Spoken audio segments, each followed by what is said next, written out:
네, 안녕하세요. 따뜻한 리스너 한혜원입니다. 제가 지난 영상에서 1차 준비에 대해서 어떻게 하면 좋을지에 대한 소개를 해드렸잖아요. 그래서 그때 소개를 해드렸던 거는 내가 1차 준비할 때 나의 단계를 알아야 되는데 그 4가지 단계 정도를 좀 파악을 해서 그거에 맞게 준비를 해야 된다라는 거. 그 다음에 바인더에 대한 이야기 해드렸고 바인더는 따로 또 영상으로 보여드렸죠. 그 다음에 뒤돌아서도 까먹을 때 어떻게 하면 내가 암기를 좀 잘할 수 있는지 그 부분까지 소개를 해드렸습니다. 그래서 제가 오늘 두 번째로 이제 이야기를 할 주제는 바로 2차 준비에 관련한 내용이에요. 자, 제가 이렇게 얘기하면 분명히 이렇게 생각을 하실 거예요. 아니, 선생님, 2차는요, 좀 나중에 해도 되잖아요. 지금은 일단 1차 공부하고 제가 나중에 합격하면 한 달 시간이 있으니까 그때 할게요. 라고 이야기를 하시지만요. 한번 잘 생각해 보세요. 제가 왜 이 영상을 준비했는지. 왜냐하면요, 여러분, 평소에 1차 공부하실 때요, 어느 정도 공부를 하세요? 사람마다 편차는 달라요. 그런데 정말로 아무리 짧게 공부를 해도요, 2, 3개월 정도까지는 본 적 있어요. 합격하신 분들 중에서. 하지만 평균적으로는 6개월에서 1년 그 이상을 준비하십니다. 자, 1차를 준비하기 위해서 그 정도의 기간을 쏟아붓는데 더 중요한 2차 준비에는 딱 한 달만 쏟아붓는다면 과연 그게 가능할까요? 라고 저는 먼저 질문을 드리고 싶어요. 그리고 이제 또 이렇게 얘기를 하시겠죠. 에이, 선생님, 그래도요, 2차 준비는요, 모두 다 한 달 정도 준비하는 거 아니에요? 그럼 괜찮지 않을까요? 라고 하지만 사실은 거기에는요, 개개인별로 편차가 굉장히 많아요. 왜냐하면요, 2차라는 거는 면접이에요. 내가 얼마나 준비가 된 사람인지 면접관들 앞에서 나를 보여주는 거거든요. 그런데 그럴 때 똑같이 준비가 되어 있다고 하더라도요, 내가 평소에 말을 어떻게 잘 할 수 있는지, 또는 내가 목소리가 너무 떨려가지고 긴장이 돼가지고 말이 잘 안 나오는 사람도 있고요. 또는 한 번 틀리면 완전 멘붕이 와가지고 말을 어떻게 해야 될지 모르는 사람도 있고, 또는 아는 내용은 너무 많은데 구조화가 안 돼서 어디서부터 어떻게 소개를 해야 될지 모르는 사람들도 있어요. 그렇기 때문에 이럴 때는 기술도 굉장히 중요하고요. 내가 아는 것들을 일목요연하게 정리하는 연습도 굉장히 중요해요. 그리고 이미지 메이킹도 굉장히 중요해요. 왜냐하면은 우리가 평소에 내가 오랜 시간 동안 사람들한테 나를 드러내려면 다양한 모습을 천천히 보여줄 수 있잖아요. 근데 면접은요, 길어봤자 10분 정도예요. 근데 10분 동안 아무래도 긴장되어 있는데 내가 어떻게 나의 좋은 모습을 다 보여줄 수 있겠어요. 그러려면 연습이 필요합니다. 그래서 저는요, 1차 때부터 어느 정도의 연습은 되어 있어야 한다고 생각해요. 그리고 또 한 가지 이유는 최근에 2차 점수의 비중이 굉장히 많이 증가하고 있어요. 그래서 저 역시 2차에서 완전히 뒤집은 케이스이긴 한데요. 아주 짧게만 소개를 드리면 이제 많은 분들이 블로그를 통해 오셨으면 아시겠지만 제가 2016년도에 합격을 했는데 면접을 만점을 받았어요. 그런데 정말 감사하게 면접을 만점 받았는데 뒤늦게 제가 이제 그 1차 점수를 확인을 해보니까 제가 커트라인에서 딱 2점 높게 나왔더라고요. 그러면 사실은 2점 높게 나온 거는 물론 이제 다 드러내보지 않아서 어떤지 모르지만 사실은 그렇게 안전한 점수는 아니에요. 그런데 제가 면접을 만점을 받는 덕분에 차석으로 합격을 해버렸어요. 그리고 저희 합격자들끼리 이제 면접 점수를 공개하잖아요. 그런데 보니까 정말로 면접 점수가 합격자들 사이에서도 10점 넘게 차이가 나는 거예요. 그럼 여러분 1차 점수는요. 점수가 차이 나봤자요. 5점? 많이 차이 나면 5점, 6점 이 정도고 적게 차이 나면 소수점 차이거든요. 근데 1차와 2차가 합치는데 2차 점수에서 10점 넘게 차이가 나면요. 그건 정말로 많이 뒤집을 수 있다라는 거예요. 그래서 1차도 물론 지금 준비하는 것도 정말로 중요하지만 저는 2차 준비도 같이 하는 게 정말로 필요하다라는 생각이 들어요. 그래서 하지만 지금부터 당장 모든 2차 준비를 하라는 거 아니에요. 우리가 할 수 있는 부분에서는 좀 하는 게 좋을 것 같아서 그런 부분을 제가 소개를 해드리도록 하겠습니다. 그래서 오늘 제목이 2차 준비 좋은 방법이 있을까요? 라는 건데 제가 생각하는 좋은 방법들을 한번 공유를 해볼게요. 그리고 많은 분들이 제 아이디어가 좀 도움이 될 것 같다라고 예전에 제가 멘토링을 했을 때 이야기를 해주셨어요. 그래서 그 부분을 같이 나눠보도록 하겠습니다. 자, 2차 준비는요, 차근차근 시작을 해보는 게 좋아요. 그런데 여러분들이 일단 2차 시험에서 굉장히 많이 생각하는 게 있는데, 2차 시험이 나를 걸러내는 시험 같아. 그래서 내가 걸러지면 어쩌지? 라고 일단 스트레스를 굉장히 많이 받으세요. 근데 저는 이때 2차 시험이 나를 걸러내는 시험이 아니다. 여기서부터 우리가 마인드를 좀 바꿔야 될 것 같아요. 왜냐면요, 여러분 생각해 보세요. 내가 2차 시험에 딱 들어갔어요. 면접하러 들어갔는데, 아, 저 사람이 날 거르면 어떡하지? 내가 떨어지면 어떡하지? 라고 생각하는 순간, 나의 온 몸이 굳어버려요. 그쵸? 내 온몸이 너무 굳고요. 내가 떨어지면 어떡하지에 대한 불안감으로요. 내가 계속 방어적인 모습을 보여줘요. 그러면 저 사람들은 어떻게 생각하겠어요? 면접관들은 제가 떨고 있네? 제가 긴장하네? 제가 뭐가 부족해서 뭔가가 드러나는 게 부족하거나 아니면 걱정되어서 지금 저러는 거 아니야? 라고 무의식적으로 생각을 하게 돼요. 그쵸? 그럼 2차에 대한 마인드를 바꿔야 돼요. 어떻게 해야 되냐면은 2차 시험은 교사로서 내가 얼마나 준비가 되어 있는지 내 모습을 보여주는 시간이거든요. 그러니까 내가 얼마나 준비된 사람인지 이제 보세요. 저는요, 그동안 정말로 많이 준비했고요. 저는 교사가 정말로 많이 되고 싶고요. 그래서 저는 이러이러하게 할 거예요. 라는 거를 보여주는 시간이에요. 그렇기 때문에 그런 계기로 내가 2차 시험을 준비를 한다면 훨씬 더 내 마음이 편하고요. 조금 기분도 좋아요. 아, 내가 교사로서 내 모습을 어떻게 보여줄까? 이렇게 생각을 할 수 있기 때문에. 그래서 2차 시험에 대한 생각을 먼저 좀 바꿔보고요. 그렇게 되면은 내가 그 다음에 뭘 할 수가 있냐면은, 아, 그러면 나는 어떤 교사가 될까라고 고민을 시작할 수 있어요. 자, 보세요. 다시 한번. 2차 시험이 나를 걸러내는 시험이다라고 생각하면 내가 떨어지면 어떡하지라는 불안감으로 시작해요. 하지만 2차 시험이 내가 교사로서 준비된 내 모습을 보여주는 시간이야 라고 한다면 내가 어떤 교사가 될 수 있을까라는 희망을 생각하게 됩니다. 그러기 때문에 훨씬 더 불안을 희망으로 전환할 수가 있어요. 저는요, 2차 준비라는 건요, 다른 것도 물론 중요하겠지만 일단 내 관점부터 변화하는 거, 이게 첫 번째라고 생각해요. 그래서 여기가 일단 준비가 됐으면 여러분들은 1차 준비하면서도 2차 준비하고 있는 거예요. 그래서 일단 이걸 먼저 말씀드리고요. 두 번째는 이거예요. 자, 1차 시험을 공부하는 기간에 어떤 책을 읽고 문장 수집한다. 사실은요, 저는 이거는 그렇게 현실적이진 않다라고 생각해요. 왜냐면 눈에 안 들어오거든요. 아무리 머릿속으로는 다른 사람이 2차 공부해야 된다라고 하지만 어떻게 내가 지금 여유가 있는 것도 아닌데 책을 읽고 어떤 문장을 수집하겠어요. 그건 사실은 안 돼요. 우리가 현실적으로 해야 된다고요. 그럴 때 그럼 이렇게 해봅시다. 나는 어떤 교사가 되고 싶지에 대한 생각은 할 수 있잖아요. 왜냐하면은 내가 교사가 되면 어떤 모습일까? 이런 건 상상의 나래는 펼칠 수 있잖아요. 나는 어떤 교사가 될까? 이럴 땐 어떻게 하지? 이런 생각은 할 수 있단 말이에요. 그거에 대해서 메모를 해놓으세요. 조그만 종이 같은 거, 그 메모장 같은 거 갖고 다니는 거 아니면 핸드폰에도 괜찮아요. 일기 쓰듯이. 그래서 어떤 한 공간에다가 난 어떤 교사가 되고 싶지? 내가 왜 그런 교사가 되고 싶었지? 이런 생각들을 끄적끄적 적어 놓는 거예요. 왜냐하면 경기도 같은 경우는 이제 그렇게 자기소개서라든지 이런 걸 글을 써야 되잖아요. 그리고 다른 교육청도 어떻게 될지 모른단 말이에요. 그렇기 때문에 그리고 내가 꼭 그거를 경기도처럼 하지 않더라도 내가 평소에 가졌던 생각들을 나중에 한번 꺼내보면 긴장했을 땐 이런 것들이 생각 안 나요. 근데 지금은 그래도 시간이 좀 남아있으니까 이런 게 떠오를 수 있는 여유가 있단 말이에요. 그래서 그런 것들을 보면서 아, 맞아. 나는 이런 선생님이 되고 싶지. 내가 이런 사람이 되고 싶었지. 라고 한다면 그 답변은 정말로 진정성이 있는 답변이 됩니다. 그래서 이런 것들을 평소에 메모하는 습관을 들여놓으시고요. 상담교사라면은 상담 사례를 보면서 내가 이럴 때는 어떻게 하면 좋을지 이런 것들을요. 그냥 구조화하는 연습을 해보세요.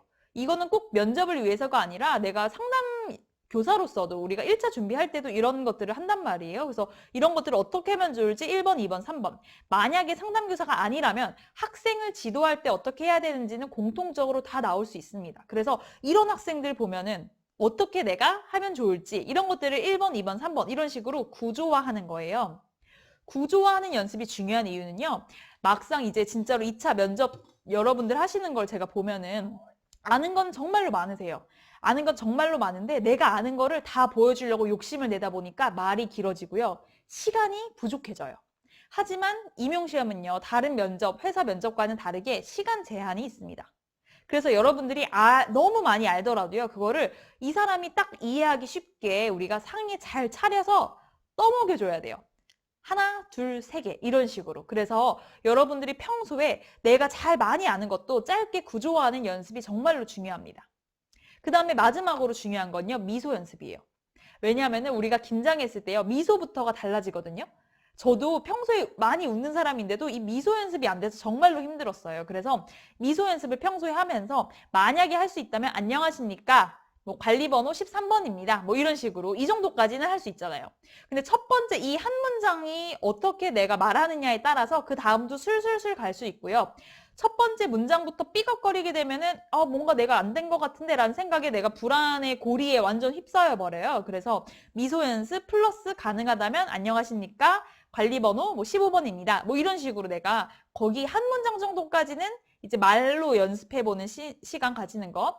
그 다음에 이제 자기 전에 아니면 너무 뭔가 긴장되거나 공부가 안 될 때 이럴 때는요. 긍정적인 시각화를 해보세요. 이건 뭐냐면은 내가 교실에 가면 아니면 내가 상담실을 어떻게 꾸밀까? 내가 이제 일반 선생님들이라면 담임 선생님이 되면 어떻게 학급 운영을 할까? 이런 식으로 이미 내가 내년에 여러분들 합격하실 거니까 그때 되면 내가 어떤 모습으로 있을까를 긍정적으로 시각화하면서 멘탈을 관리하는 거예요. 그래서 이런 식으로 내가 시각화를 하다 보면 이미 뇌는 어떻게 생각하고 있냐면 나는 내년에 합격할 거구나.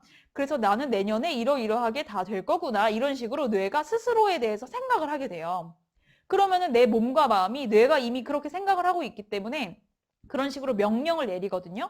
그러면 내 온 몸이 뭔가 편안해지면서 이완되고 뭔가 내가 준비가 되는 그런 시간들을 가질 수 있어요. 그래서 저는 1차 시험을 공부할 때는 이런 식으로 현실적으로 여러분들이 하실 수 있다라는 거. 그럼 어떤 분들은 에이 선생님 이게 뭐 2차 준비하는 거예요 라고 하지만요. 저는 굉장히 중요하다라고 생각을 해요. 여러분들이 분명 1차 합격하고 나면요. 이게 이미 되어 있는 사람은요. 훨씬 더 쉽게 하실 수 있을 거예요. 1차 시험 끝나고 나서 책 읽고 문장 수집하는 것도 시간이 꽤 걸리는데 이미 내가 미소가 되어 있고 긍정 시각화해서 멘탈이 충분히 준비가 되어 있다면 나머지 것들을 하는 거는 정말로 그 시간 안에만 내가 열심히만 노력하면 되거든요. 그래서 그런 부분 소개를 해드리고요. 그 다음에 제가 1차 시험을 준비하면서도 2차에 대해서 좀 도움이 될 수 있는 강의를 소개를 해드리려고 해요. 그건 뭐냐면은 티처빌에 올라와 있는 우리 학급 동상이몽이에요. 먼저 제가 밝히자면은 이거는 제가 강의를 한 내용이에요. 그래서 제가 그 상담교사로 근무를 하면서 만날 수 있는 다양한 대부분의 사례를 제가 소개를 했고요. 그 다음에 담임쌤들 입장에서도 담임쌤님이 아이들을 만나면서 겪을 수 있는 대부분의 사례를 학생, 학부모, 그 다음에 선생님 스스로에 대한 고민 이렇게 세 가지 파트로 나눠서 강의를 한 영상이에요. 그래서 이런 것들을 여러분들이 교사가 되어서 직무연수로 들으실 수가 있어요. 왜냐하면 교사가 되면 1년에 한 60시간 정도는 우리가 필수로 들어야 돼요. 그래서 이 연수비가 있지만 이 연수비를 나중에는 국가에서 지원을 해줘요. 그래서 이제 제가 사실은 이렇게 되게 이거는 전 예비교사한테도 정말 중요하고 특히 상담교사한테는 너무너무 필요한 내용이라고 생각하는데 적극적으로 권해드리기가 좀 그랬어요. 왜냐하면은 일반 교사들은 다 나중에 그 돈을 지원받는데 예비교사 일반인들은 이거를 지원받을 수가 없으니까요. 그래서 제가 막 이렇게 적극적으로 홍보하는 게 좀 미안했는데 이걸 공짜로 들을 수 있는 방법이 있어요. 그래서 제가 그것을 좀 소개를 해드리려고 합니다. 어떻게 하냐면요. 티처빌에 가시면 홈페이지에 이벤트란이 있어요. 거기에 보면은 이게 있어요. 2020 신규 예비교사 함께해 이벤트가 있거든요. 그러면요. 이제 예비교사가 임용고시 준비하는 예비교사의 학생증을 등록하면요. 무료 수강권을 준대요. 그럼 이거는 여러분들이요. 그 맨 처음엔 한 달 정도 그 듣는 기간이 있지만 복습 기간이 또 1년이에요. 그렇기 때문에 여러분들이 1년 동안 무제한으로 무료로 들으실 수가 있어요. 그래서 티처빌이 이거를 제가 적극적으로 홍보하면 어떻게 생각할지 모르겠지만 그래도 우리가 무료로 이 강의를 들어서 도움이 된다면 전 정말로 좋거든요. 여러분들한테 도움이 된다면. 그래서 제가 이거를 소개를 해드리는 거예요. 그래서 어떤 내용이 있는지 이제 한번 볼게요.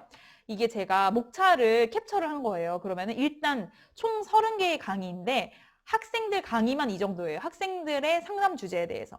나머지는 선생님한테 상담할 때 어떻게 하면 좋을지, 학부모 상담할 때 어떻게 하면 좋을지 이런 부분이에요. 그래서 일반 교사들한테도, 일반 예비교사들한테도 너무 중요하고요. 상담교사한테는 더더욱 중요하겠죠. 어떻게 이런 사례에서 상담을 하면 좋은지. 그래서 보면은 예를 들어 보세요. 자존감이 낮은 아이들, 우울한 아이들, 친구 관계가 어려운 아이들, 공격적인 아이들, ADHD 증상을 보이는 아이들, 그 다음에 따돌림 경험이 있는 아이들, 반항하는 아이들, 그 다음에 갈등 해결, 친구랑 맨날 싸워서 어떻게 하면 좋을지 모르겠는 아이들, 자살 문제도 있고요. 절도 문제 있죠. 성 문제 있죠. 학업 스트레스와 진로 고민이 있어요. 저는요, 이 정도 20가지 주제면요, 학교에서 담임선생님 또는 상담선생님이 겪을 수 있는 대부분의 주제들을 다뤘다라고 생각해요. 물론 여기서 제가 최근 들어 좀 아쉬운 거는 핸드폰 사용, 이제 게임 사용, 이런 거 있죠. 인터넷이나 게임이나 스마트폰 관련한 내용도 있으면 좋겠다라는 생각이 최근엔 드는데, 이건 여러분들이 따로 한번 플러스로 공부를 해보시고요. 그래서 이런 20가지 주제 정도를 여러분들이 공부를 하면 사실은 이 부분 정도면은 상담에서 또는 일반 교사의 경우 생활지도에서 나올 수 있는 모든 내용들을 커버하지 않을까라고 전 좀 자신하거든요. 만약에 난 그래도 귀찮아 안 들을래 라고 하신다면 어쩔 수 없겠지만, 그래도요, 제가 무료로 자살 문제에 대한 거 어떻게 개입하면 좋을지는 무료로 열어놨어요. 그래서 이거라도 꼭 한번 들어보시는 거 추천드리고요. 어떻게 활용할 수 있는지 제가 소개를 해드릴게요. 자, 동상이몽은 어떻게 활용하냐면요. 1차 준비할 때 여러분들이 활용하는 방법은요. 공부가 안 될 때, 이동할 때, 짬나는 시간에요. TV 보거나 유튜브로 다른 거 보지 말고요. 동상이몽 강의를 들어보세요. 왜냐면은 1년 동안 무제한으로 복습할 수 있으니까 그냥 듣는 거예요. 그러면 제가 그냥 여기서도요, 나중에 어떻게 개입하면 되는지 첫 번째, 두 번째, 세 번째로 구조화해서 알려줘요. 그래서 그런 내용들을 한번 들으면서, 아, 내가 평소에 상담 공부하는 게 여기에도 다 적용되는구나 라는 거 알 수 있고요. 아, 그럼 1차 준비도 여기에 다 연결이 될 수 있구나 라는 것도 알 수 있어요. 그 다음에 마지막에 보면 요약 정리 내용이 있어요. 그래서 그 내용을 프린트 하실 수도 있고 거기에 다 있으니까 뭐 캡처하셔도 되고요. 그걸 바탕으로 이제 상담 개입 방법 3가지를 좀 구조화할 수 있겠죠. 이거는 내가 메모를 할 수 있으면 메모해도 되고요. 만약에 아, 나 이건 잘 못하겠어 하면은 1차 끝나고 이거라는 꼭 하세요. 이거라도. 1차 때는 그냥 듣는 것만 해도 괜찮아요. 그 다음에 또 가능하다면 내 생각을 곁들여 보는 게 좋겠죠. 왜냐하면 물론 제가 강의하긴 했지만 이게 정답은 아니거든요. 다른 수많은 방법들이 있는데 제가 3가지씩 소개를 해드린 거예요. 그래서 이런 부분에서 내 생각이 어떤지를 좀 곁들여서 한번 메모를 해볼 수 있고요. 그 다음에 나중에 1차 강의가 끝나면 1차 강의라기보단 1차 그 시험이 끝나면 이 제가 20가지 사례를 만들었잖아요. 이 사례를 바탕으로 스터디도 해보고요. 제가 좋은 이야기들을 많이 했으니까 거기에서 문장 수집도 해보시고요. 이 사례를 가공해서 다른 문제를 만들어도 되고요. 여러분들이 정말로 많이 활용할 수가 있어요. 그래서 이거를 정말로 뜯어먹고 소화시켜가지고 계속 울거먹으면서 여러분들이 수업을 이제 1차 강의 공부할 때 좀 준비하면 좋겠고 2차에 대해서 면접을 준비할 때도 이게 좀 도움이 됐으면 좋겠어요. 그래서 저는 무료로 들을 수 있으니까 여러분들한테 강추드립니다. 이제는 제가 좀 자신 있게 강추할 수 있어요. 그래서 이런 부분 소개를 해드릴게요.